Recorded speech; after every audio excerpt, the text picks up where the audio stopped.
Қазақстан халқы Конституцияға өзгеріс енгізуге қатысты референдумда белсенділік танытуы керек. Себебі бұл реформалар еліміздің алдағы уақыттағы даму бағыттарын анықтайды. Қазақстан стратегиялық зерттеулер институты сала сарапшыларын жинап, осы мәселені талқыға салды.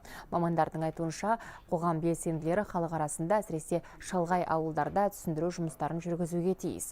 Жақында мемлекет басшысы Конституцияның 3/1 бөлігін өзгерту туралы шешімді азаматтардың өздері қабылдауға қажеттігін айтқан болатын.